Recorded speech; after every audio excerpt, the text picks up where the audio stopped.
बेटा quality system और standard हमने वो टॉपिक स्टार्ट उसमें सर किया। पहले फैसिलिटी प्लानिंग। नहीं बेटा, पहले इंडस्ट्रियल सिस्टम एंड स्टैंडर्ड्स। जो पीडीएफ फाइल नहीं मैंने आपको मेल की हुई, उसको ओपन कर लेना। उसमें जी टाइप्स ऑफ टीम जी हमने कल हमने पढ़ा था यहाँ तक, benefits of team work. Benefits क्या है, शॉर्ट टर्म प्लानिंग और लॉन्ग टर्म प्लानिंग। आज पेज है जी 14 पे है टाइप्स ऑफ टीम। बेटा टीम की कितनी टाइप्स होती हैं, किस किस्म की टीम्स होती हैं बेटा। तो टाइप्स ऑफ टीम में बेटा सबसे पहले है process improvement team involved in the important of the sub processes or the process usually has 6 to 10 members। वो कह रहा है कि टीम जो है उसमें 6 से 10 मेंबर्स होते हैं।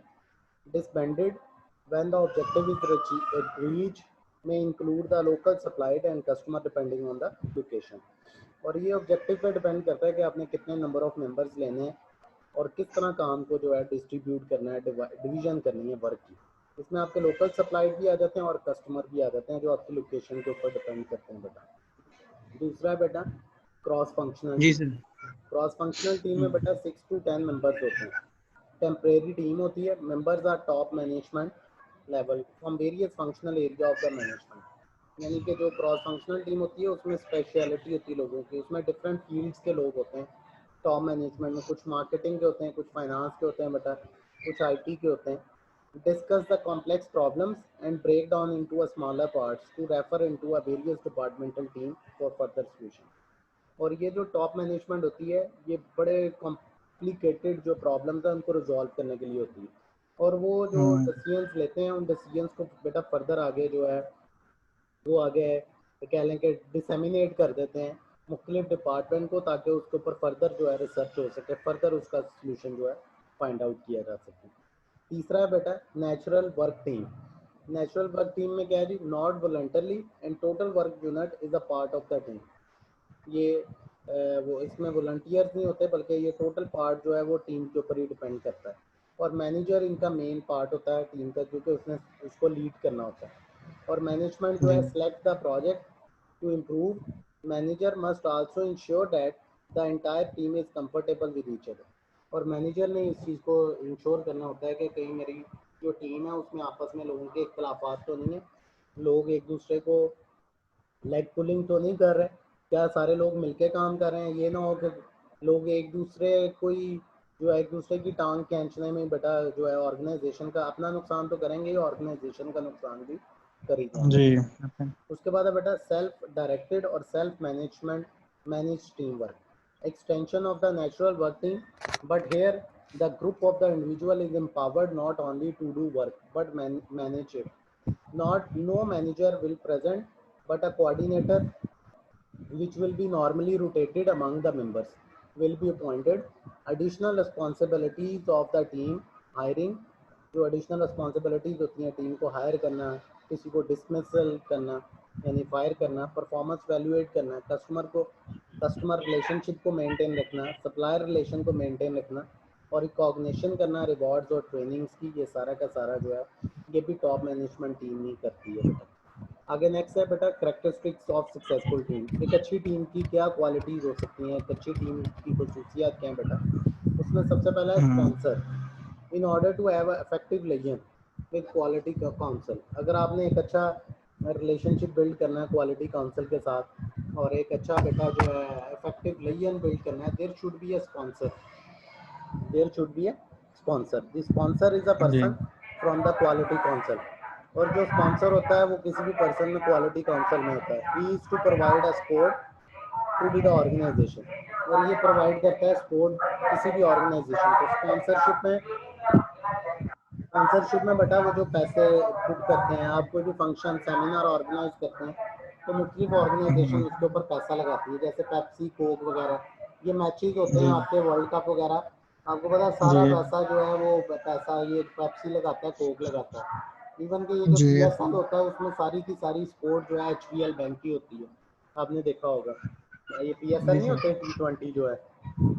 जी सर वो सारे एडवर्टाइज किए थे उन्होंने हाँ साथ एडवर्टाइज स्पॉन्सरशिप। वो स्पॉन्सरशिप में बता जाते हैं। फिर उसके बाद है टीम जी charter. A team charter is a document that defines the team mission boundaries. एक टीम चार्टर वो डॉक्यूमेंट है जिसमें हम आइडेंटिफाई करते हैं टीम के मिशन को, बाउंड्रीज को, the background of the problem को, द टीम अथॉरिटी को एंड ड्यूटीज एंड रिसोर्सेज को। It also identify the members and their assigned roles, और ये आइडेंटिफाई करता है मेंबर्स को, उनके असाइंड रोल्स को, लीडर्स को, रिकॉर्डर को, टाइम कीपर को एंड फैसिलिटेटर को बेटा। उसके बाद है team composition, not exceeding 10 members except natural work team and self management. वो कह रहा है कि आपकी टीम के मेंबर जो है वो 10 से ज़्यादा नहीं होने चाहिए except natural work team work, जिसमें अगर कोई कुदरती काम कर रहे हैं, जैसे कोई कान को नहीं कर रहे हैं, कोई ऑयल निकाल रहे हैं, उसमें 10 लोग तो नहीं ना, उसमें तो नंबर ऑफ पीपल्स बढ़ जाएंगे। या सेल्फ मैनेजमेंट टीम होनी चाहिए। और फिर ट्रेन की आपने प्रॉपर ट्रेनिंग भी करनी है बेटा। The team member should be train in the problem solving technique. Team जो है डायनेमिक होनी चाहिए और उसकी कम्युनिकेशन है। टीम में फ्लेक्सिबिलिटी होनी चाहिए बेटा, अकॉर्डिंग टू सिचुएशन वो अपने आप को डाल सकें बेटा। ये ना हो कि उनमें रिजिडिटी हो, फ्लेक्सिबिलिटी हो ना, जिस काम पे लगाया है बस उसी पे लगे हुए हैं। तो इस चीज़ को बेटा आपने जो है इस चीज़ का आपने ख्याल करना है बेटा। और आखिरी है बेटा ग्राउंड रूल्स बेटा। The team should have a separate rules of operation and conduct. तो जो टीम है बेटा उसके पास सेपरेट रूल्स हैं ऑपरेशंस के और कंडक्ट के। Ground rules should be discuss with the member. तो जो ग्राउंड रूल्स होते हैं उनको डिस्कस किया जाता है with members. When ever needed it should be reviewed and revise. और जो बेसिक रूल्स आपने बनाए होते हैं वो आप बार बार उनको रिव्यू भी करते हैं अकॉर्डिंग टू सिचुएशन, और उन्हें रिवाइज भी किए जाते हैं। अगर उसमें कोई अमेंडमेंट की ज़रूरत पड़ जाती है तो हम उसमें एड लेस करते रहते हैं बेटा। और फिर उसमें ग्राउंड रूल्स बेटा बेसिकली कोड ऑफ कंडक्ट को भी बोलते हैं, जो आपके प्रोज एंड कॉन्स होते हैं किसी भी ऑर्गेनाइजेशन के। उसके बाद नेक्स्ट है 6 नंबर पे बेटा clear objectives and accountability. Periodic status report should be submitted to quality council for review. और आपने जो भी आपकी परफॉर्मेंस होती है उसकी आपने एनुअली, अगर आप इसको जज कर रहे हैं या सेमी एनुअली कर रहे हैं बेटा, तो आपने उसकी जी रिपोर्ट जो है वहाँ पे जज सबमिट करवानी होती है क्वालिटी काउंसिल पे। वेल डिफाइंड डिसीजन प्रोसीजर आपने देखना है रिसोर्सेज में। एडिक्वेट इंफॉर्मेशन आपने व्यू करनी है। और ट्रस्ट करना है by management, effective problem solving, not by the hunches और द क्विक फायर। और जो मैनेजमेंट है उसके ऊपर ट्रस्ट रिलायबल भी होनी चाहिए ताकि वो प्रॉब्लम अच्छे तरीके से मौसर तरीके से जो है वो उसको सॉल्व कर सके। और कम्युनिकेशन आपको पता है हमेशा ओपन होनी चाहिए। ये नहीं होना चाहिए कि जो है वो अप्स एंड डाउन्स या सुपीरियर और सब ऑर्डिनेट में कम्युनिकेशन गैप आ जाए। अगर मेंबर्स और लीडर के दरमियान में कम्युनिकेशन गैप खत्म होगा तो आपकी टीम की परफॉर्मेंस भी अच्छी होगी। और लीडरशिप भी जो है अप्रोप्रिएट होनी चाहिए। और पार्टिसिपेशन हर एक की होनी चाहिए। ये ना हो कि एक बंदा पार्टिसिपेट कर रहा है तो 10 लोग जो हैं वो सो रहे हैं और वो उसमें कोई भी उनकी ना सुनी जा रही है ना वो बोल रहे हैं बेटा। और कोहेसिवनेस होनी चाहिए, इनके साथ आपस में इनकी अटैचमेंट होनी चाहिए। और जो है ये टीम सारी को साथ लेके मैनेजर को चलना चाहिए, ना कि खुद जो है कुछ लोगों को लेके चले बेटा। उसके बाद है टीम मेंबर जी रोल। लीडर जो है, फैसिलिटेटर जो है, one who help the team get started in the stages. इसमें रिकॉर्डर, टाइम कीपर आ जाते हैं और टीम मेंबर बेटा आ जाते हैं। डिसीजन मेकिंग मेथड में non decision, unilateral decision, hand hand claps decision, two member with a good idea of the subject decided. आगे माइनॉरिटी रूल डिसीजन आ जाता है बेटा, मेजॉरिटी रूल डिसीजन, कंसेंसस। अब डिसीजन वो बता रहा है किस बेस पे होने चाहिए। यहाँ तो एक बंदे को आप अथॉरिटी दे दें वो सारे डिसीजन कर लें, या हैंड क्लैप सब लोग मिलकर डिसीजन कर लें बेटा, या आप उन लोगों का डिसीजन एक्सेप्ट कर लें जो वोटिंग करवा लें, जो नंबर ऑफ पीपल ज़्यादा है, या कंसेंसस में। Not everyone need to accept but everyone should be willing to implement. ये लाजमी ना सिर्फ उसको हर एक ने कबूल करना होता है बल्कि बल्कि हर एक की रजामंदी उसमें होनी चाहिए कि वो उस डिसीजन को बेटा इम्प्लीमेंट कर सके। Elements of effective team work हैं जी। Regular scheduling with fix time limit, purpose role आना चाहिए, responsibility activities, decision results and recognition बेटा। अब टीम मैनेजमेंट व्हील्स में to make a lean more effective a team management wheel has been evolve. The activities are advising, innovative, promoting, developing, organization, producing, inspecting, maintain, and link. The role of the wheel are the advisor, explorer, organizer, and the controller. अब team management wheel यानी कि वो कह रहा है कि जो team है उसके पहिए क्या है जिसके ऊपर वो गाड़ी ने चलना है। 14 है। वो कह रहा है इफेक्टिव टीम मैनेजमेंट तभी होती है जब उसमें प्रमोटर भी शामिल हो, एडवाइज़र भी शामिल हो, इनोवेटर रिसर्चर भी शामिल हो बेटा, ऑर्गेनाइजेशन को डेवलप करने वाला भी हो, प्रोड्यूस करने वाला भी हो, चीज़ों को मेंटेन भी करे और लोगों के साथ सोशल नेटवर्क भी बेटा बिल्ड करे। अब रोल क्या है जी, व्हील का और एडवाइज़र के तौर पर रोल प्ले कर रहा है, एक्सप्लोर के तौर पर, ऑर्गेनाइजर और कंट्रोलर के तौर पर ये जो है रोल प्ले कर रहा है बेटा। नेक्स्ट है stages of team development. Team development की स्टेजेस क्या क्या होती हैं बेटा? सबसे पहला है जी फॉर्मिंग स्टेज, फिर storming stage, norming stage, performing stage, maintenance stage और एवेल्युएशन स्टेज। ये आपने उसमें प्रिंसिपल ऑफ मैनेजमेंट में भी सुनी होंगी, फॉर्मिंग, स्टॉर्मिंग, नॉर्मिंग। अब जी फॉर्मिंग सर। स्टेज क्या है बेटा? Initial stage with only group of the individual. इसमें सिर्फ ग्रुप होता है, इंडिविजुअल का कोई भी टीम वर्क नहीं होता। Team purpose roles are created. Team का मकसद और रोल्स वहाँ पे पैदा किए जाते हैं बेटा। ये भी इनिशियल स्टेज होती है, इसमें लोग ही इकट्ठे किए जाते हैं, सिंपली ये कह लें। स्टॉर्मिंग स्टेज में क्या होता है? इनिशियल एग्रीमेंट जो है रोल्स आर चैलेंज, जिसमें हॉस्टिलिटीज आ जाती है, एमर्ज विच में बी रिजॉल्व। और नॉर्मल स्टेज में फॉर्मल और इनफॉर्मल रिलेशनशिप जो है वो इस्टेब्लिश कर लिया जाता है। फॉर्मल और इनफॉर्मल जो है वो रिलेशनशिप जो है बिल्ड कर लिया जाता है, उनके साथ उनको आपस में अटैच कर दिया जाता है बेटा। फिर उसके बाद वो कह रहा है परफॉर्मिंग स्टेज। परफॉर्मिंग स्टेज में टीम ऑपरेट करती है successful manner with trust, openness, healthy conflict and decisiveness among the members. Maintenance stage में functioning बेटा should not be a deteriorate with the time queue. अब जो फंक्शनिंग होती है वो कभी भी ख़त्म नहीं होती टाइम की क्वालिटी के साथ साथ। जैसे जैसे वक्त गुजरता है बेटा आपने उस चीज़ को मेंटेन भी रखना होता है, उसको रिटेन भी रखना होता है। ये ऐसे ही है कि अगर एक गाड़ी आपने ली है, अगर उसकी प्रॉपर ट्यूनिंग नहीं करवाएंगे, प्रॉपर ऑयल चेंज नहीं करवाएंगे, उसकी सफाई सुथराई नहीं रखेंगे तो वो जारी बात है डिटेरियोरेट हो जाएगी। तो इसलिए जो चीज़ हमने आगे जाके उसको मेंटेनेंस स्टेज में रखना है उसको, ताकि हम रिटेन रख सकें बेटा।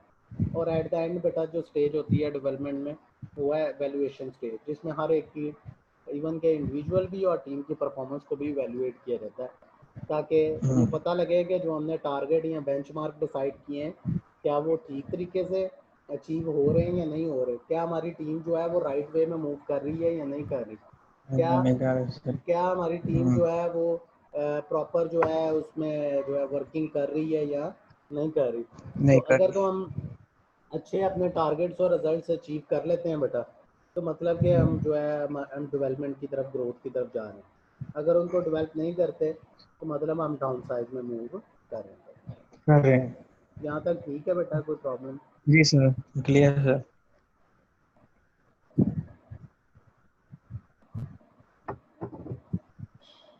हो जाएगा नाम यहाँ बेटा? जी सर, क्लियर यहाँ तक।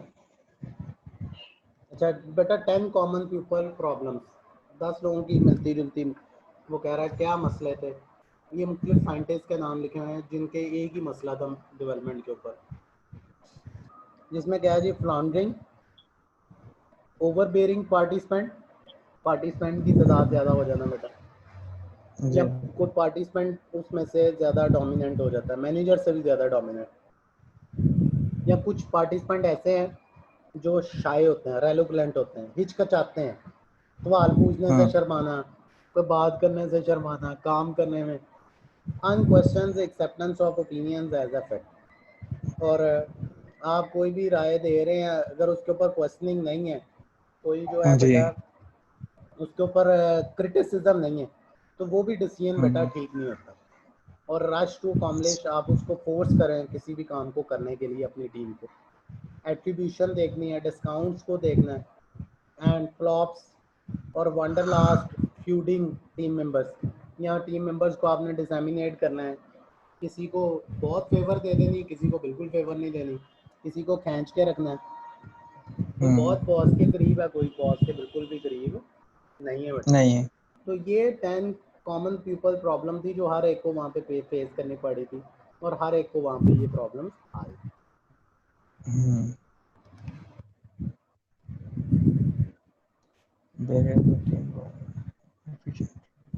नेक्स्ट है बेटा barriers to team progress. Barriers क्या क्या हैं इसमें, प्रॉब्लम्स क्या हैं टीम कई लोगों की ट्रेनिंग नहीं होती बेटा, इनसफिशिएंट ट्रेनिंग आ जी जाती है, इनकम्पैटिबल रिवॉर्ड, कईयों को मुआवजा सही नहीं मिलता, कंपनसेशन अच्छी नहीं होती।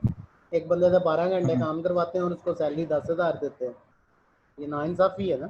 ये हाँ, भी एक टीम की जी सर प्रोग्रेस में, से। फिर भी वो इंटरेस्ट के साथ लोग काम नहीं करते उस ऑर्गेनाइजेशन में। First sir line, mostly text type में ऐसे ही हो रहा होता है ना। हाँ जी, वो फिर लोग अपने जी पर्सनल इंटरेस्ट के लिए काम शुरू कर देते हैं, इधर उधर काम शुरू जी कर दिया अपना, ताकि उन्होंने खर्चा तो लेके जाना होता है ना घर। जी। यहाँ पे 10,000 मिलना है तो 10,000 में गुजारा तो नहीं ना होना। अगर आप उसको एक हैंडसम नहीं, सैलरी दो, बिल्कुल ऐसे। हैंडसम सैलरी दो, तो बेटा वो हैंडसम सैलरी को लेके घर लेके जाए और सुबह से शाम तक वो अच्छा काम भी अच्छा करेगा मेरे ख्याल से। काम भी अच्छा करेगा। और फर्स्ट लाइन सुपरवाइजर रेजिस्टेंस आ जाती है, कई लोग अपने बॉस की नहीं मानते जो आपका इंचार्ज होता है। प्लानिंग हाँ प्रॉपर नहीं होती बेटा, मैनेजमेंट की हाँ सपोर्ट नहीं होती। अगर आप कोई काम करना चाहते भी हैं तो आपको मैनेजमेंट उसमें सपोर्ट नहीं करती। आप डिसीजन जो लेते हैं उसमें मैनेजमेंट आपको रेजिस्ट कर देती है। आप भी जॉब करते हैं बेटा, आपको पता होगा कि बहुत से ऐसे मामला होते हैं जिसमें आपको लगता है कि आपका जो बॉस है वो आपका साथ नहीं देगा, आपको सपोर्ट नहीं करेगा, जी। तब भी आपकी प्रोग्रेस इफेक्ट करती है बेटा। एक्सेस टू इंफॉर्मेशन सिस्टम, हम उस इंफॉर्मेशन सिस्टम तक हमारी एक्सेस नहीं होती, कुछ डाटा भी हमारे पास कंप्लीट नहीं होता। और lack of union support, lack of union और यूनिटी भी नहीं होती बेटा। आप इंडिविजुअली हाँ होते हैं, आपको बाकी मेंबर्स की सपोर्ट भी हासिल नहीं होती। और नहीं होती। प्रोजेक्ट का स्कोप तो बहुत बड़ा होता है, but project objectives are not significant. लेकिन उस प्रोजेक्ट के जो मकासद है वो बेटा आपके जो है वो इम्पोर्टेंट नहीं होते, वो अहम नहीं होते। ये इसमें कोई सक्सेस को आप क्लियरली मेजर नहीं कर सकते। और no time to do improvement work, और कोई भी टाइम नहीं होता है कि आप उसमें जो है अपने काम को बेहतर कर सकें और आगे की तरफ लेके चल सकें। नेक्स्ट है बेटा रिकॉग्निशन एंड रिवॉर्ड। आप किस तरह उन चीज़ों को रिकॉग्नाइज करते हैं, किस तरह रिवॉर्ड वगैरह को। Recognition is the process where by management shows a acknowledgement, जिसमें वर्बल और return of an employ outstanding performance आ जाती है। Recognition is a form of employ positive motivation. Recognition जो है बेटा वो एक फॉर्म ऑफ एम्प्लॉय भी है और पॉजिटिव मोटिवेशन भी है एम्प्लॉय वगैरह के लिए, कि आप उसको रिकॉग्नाइज कर रहे हैं, आपको फ़ख्र होता है कि ये हमारे जो है अदारे का तालिब इल्म है या हमारे अदारे का एम्प्लॉय है, तो आप उसको एक्नॉलेज करते हैं, सिंपली आप ये कहें। और हम्म, उसके बाद बेटा reward, reward is a tangible one such as an increase salary.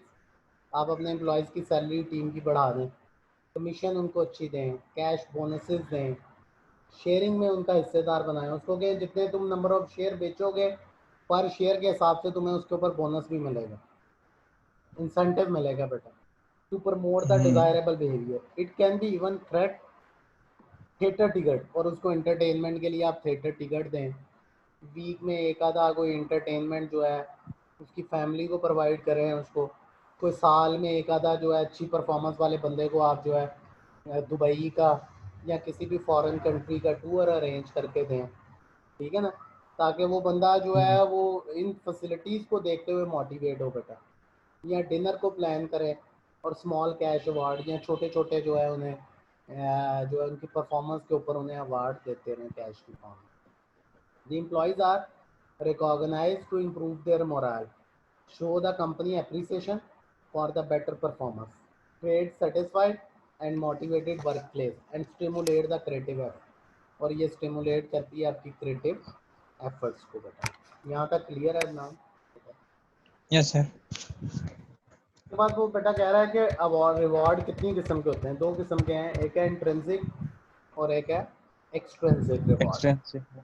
अब जो इंट्रिंसिक रिवार्ड होते हैं बेटा वो होते हैं related to a feeling of accomplishment और सेल्फ, वो पैसों की फॉर्म में नहीं होते इंट्रिंसिक रिवॉर्ड।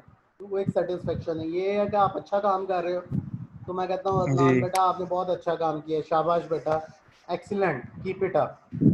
आप अंदर से ही आपके अंदर एक वो जो है ना एक फख्र सा एक महसूस अंदर से ही आपके आवाज़ आने लग जाती है कि यार मेरे बॉस ने आज मुझे अप्रिशिएट किया है, मैंने और अच्छा काम करना है। इसमें जी। कोई पैसे नहीं दिए, वो कहते हैं ना शाबाश मिल जाना ही सबसे बड़ा काम होता है। वो जी पैसों से सर। भी बढ़ के होता है कि आप किसी को जब उसके काम को एक्नॉलेज कर लेते हैं बेटा। और इंट्रिंसिक वर्ड। हाँ जी, तो ये बेटा आपके non monetary form of recognition है, जिसमें हम एक्नॉलेज करते हैं achievement of the quality improvement, जिसमें हम एक्सेप्टेंस देते हैं कि जो उसने क्वालिटी को बेहतर करने के लिए, उन गोल्स को अचीव करने के लिए काम किया है, उसके ऊपर हम उस काम को एक्सेप्ट करते हैं, एक्नॉलेज करते हैं कि वाकई ये बंदे की एफर्ट है इस काम को करने में। जी। Celebration to acknowledge the achievement of quality, quality को अचीव करने के ऊपर उसकी सेलिब्रेशन को, जो बेहतर करें उसके गोल्स को, जो इम्प्रूवमेंट के लिए उसने काम किया, उसको भी आप एक्नॉलेज करेंगे। Regular expression of appreciation, regular expression आप दें एप्रिसिएशन की। आप जो है अपने एम्प्लॉयज़ को रेगुलरली जो है वो सपोर्ट करें बेटा, कि उस काम में उसने जो है एप्रिसिएशन का, और लीडर जो है एम्प्लॉयज़ को एक्नॉलेज करे कि उसने जो है क्वालिटी इम्प्रूवमेंट गोल के लिए जो कोशिश की है, वाकई इसको हम इग्नोर नहीं कर सकते बेटा। और 360 डिग्री परफॉर्मेंस अप्रेजल फीडबैक दे फ्रॉम कोवर्कर, सबऑर्डिनेट और the customer is incorporated into a performance appraisal. Formal suggestion system रखें जो अवेलेबल है फॉर ये इंडिविजुअल। 360 प्रेजेंट सिस्टम क्या है? ये 360 परफॉर्मेंस अप्रेजल ये 360 डिग्री पे होता है कि आप उसकी परफॉर्मेंस जैसे जैसे वो वर्किंग शुरू करता है ना, तो आप अपने जी। एम्प्लॉय से उसका फीडबैक लेना शुरू कर देते हैं और उसकी परफॉर्मेंस को एक्नॉलेज करने लगते हैं उसको, यानी कि जिस इनिशियल स्टेज से उसने जॉब स्टार्ट की वहाँ से उसको ग्रोथ की तरफ लाते लाते आप जो है एक मैक्सिमम अचीविंग पॉइंट पे ले लेते हैं 360 पे, सही यानी कि है। उसको एक सस्टेन पॉइंट के ऊपर आप खड़े कर देते हैं बेटा। ठीक हो और गया सर। कस्टमर जो है is incorporated into a performance appraisal. Formal suggestion system available for the individual to make a quality improvement suggestion. Development जो है वो बेस की जाती है आपकी परफॉर्मेंस अप्रेजल के ऊपर बेटा। और क्वालिटी हमेशा आपको पता बेस करती है क्वालिटी बेस प्रमोशन। अगर क्वालिटी अच्छी होगी तो उसमें आपको प्रमोशन मिलती हैं, अदरवाइज आपकी प्रमोशन नहीं होती बेटा। और ये जो एक्सट्रिंसिक रिवार्ड होते हैं ये बेटा पैसों के साथ रिलेट कर रहे होते हैं, ये कंपनसेशन इश्यूज के ऊपर आता है, जिसमें आपको यहाँ तो आप अपने एम्प्लॉय को अपने प्रॉफिट में हिस्सेदार बना लें बेटा। जी।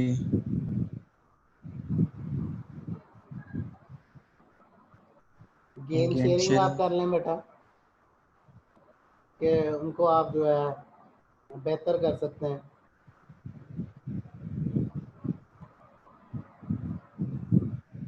फिर उसके बाद एम्प्लॉयमेंट सिक्योरिटी, एम्प्लॉय को आप सिक्योर करें, एम्प्लॉय को आप जो है आप जो है उसको आगे जो है उसको सेफ्टी दें, सिक्योरिटी दें, कंपनसेशन टाइम उसका, यानी कि बताएं कि इस वक्त उसको सैलरी मिलनी है और ये होना है।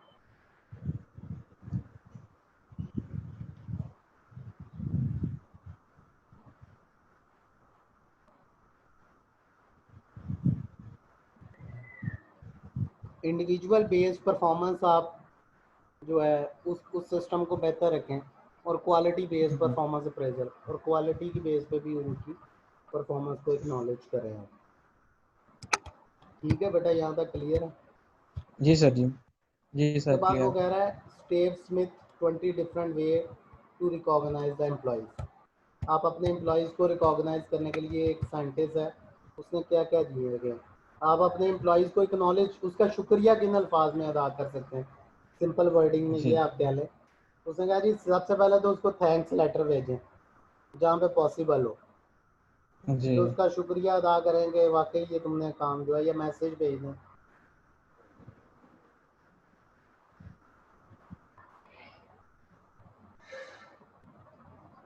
उसके बाद बेटा डेवलप करें बिहाइंड द सीन अवार्ड, उसको जो है कोई अवार्ड दें, मेडल्स दें।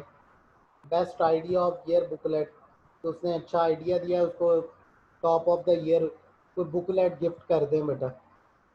Features the quality team of the month and put their picture in prominent place, और फिर जो है उसकी पिक्चर जो है किसी इंट्रेंस पे लगा दें, ऑफिस में लगवा दें, कोई फ्लेक्स लगवा दें बेटा, ताकि उसको ये तो पता सही है। लगे ना मैंने काम किया है तो मुझे मुझे रिकॉग्नाइज सर ये 2 किया मुझे था। मिले थे इसका।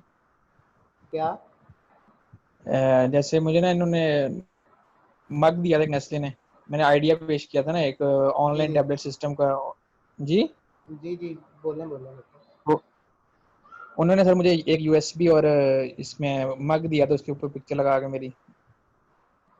तो उससे क्या आपकी क्या फीलिंग थी, क्या लगा आपको? सर मतलब कि ये कोई आइडिया लेने से वो कंपनी जो है आपको नहीं नहीं, आपके अंदर कहाँ क्या लेके आई। फीलिंग आई जब आपको यूएसपी मिली या मग मिला?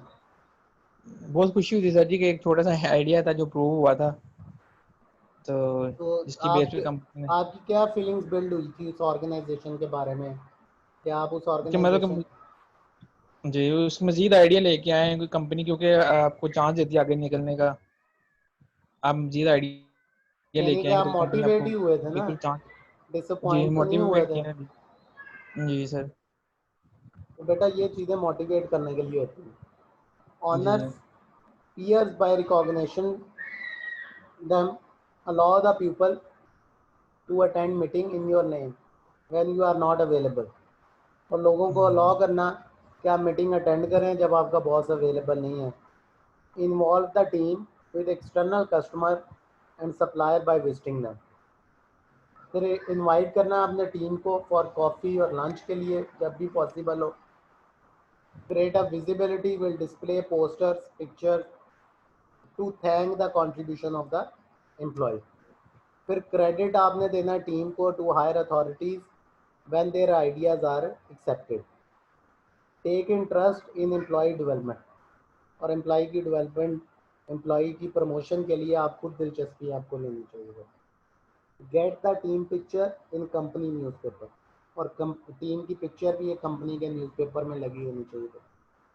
Mention the idea of the other during your meeting so that they are recognise. और आपने मेंशन करना आइडिया दूसरों के साथ मीटिंग में कि इस बंदे ने ये आइडिया दिया है, और उसको वहाँ पे एक्नॉलेज भी करना है कि इसने एक अच्छा आइडिया दिया। Write a letter of the praise to contributed the team member and copy to boss। Ask people to help you with the project which is difficult but challenging। Send a team to a special seminar। हमने एक team जो है वो इख्तियार करनी है जो ख़ास सेमिनार के लिए जाया करेगी, वर्कशॉप वगैरह के लिए, कवर करने के लिए टॉपिक को जो रियली इंटरेस्टेड हो। और ask your boss to send a letter of acknowledgement and thanks. और अपने बॉस से आपने पूछना है कि हम आपको लेटर ऑफ एक्नॉलेजमेंट या थैंक्स का लेटर भेज दें। Honours outstanding contribution with award. Have a stock of small gift. आपने जो स्टॉक है वो स्मॉल गिफ्ट का देना है। To give to the people on the spot when you catch doing the things right. और जो है स्मॉल गिफ्ट्स वगैरह उन लोगों को देने हैं, उनको सपोर्ट करना है कि जो उन चीज़ों को राइट की तरफ लेके जा रहे हैं, right to do the things right. Promote करना है और नॉमिनेट करना है फॉर प्रमोशन के लिए उन लोगों को जो काम कर रहे हैं। These peoples who contribute, those peoples who contribute the cost. और वो लोग जो कंट्रीब्यूट कर रहे हैं उनकी कॉस्ट में, वो लोग जो उसकी ऑर्गेनाइजेशन की डेवलपमेंट में जो है कंट्रीब्यूट कर रहे हैं, आपने उन लोगों को जो है अपने जो है आगे फर्दर प्रमोशन की तरफ लेके जाना है। और जो है उनको नॉमिनेट भी करना है उनकी प्रमोशन के लिए। ये नहीं है कि बेचारे काम करते जाएं और आप अपने बॉस को जो है उसके ऊपर जो है उनको कंट्रीब्यूट या उनका नाम ही ना कर सकें, अपना ही नाम कर लें। ठीक है बेटा, यहाँ तक क्लियर है नाम? यस सर क्लियर सर जी। का बेटा जी सर। काफ़ी है बेटा इनमें? जी सर जी क्लियर है, काफ़ी है सर इतना। चलो ठीक है बेटा, दूसरी क्लास के लिए फिर ज्वाइन कर लीजिएगा बेटा। जी सर।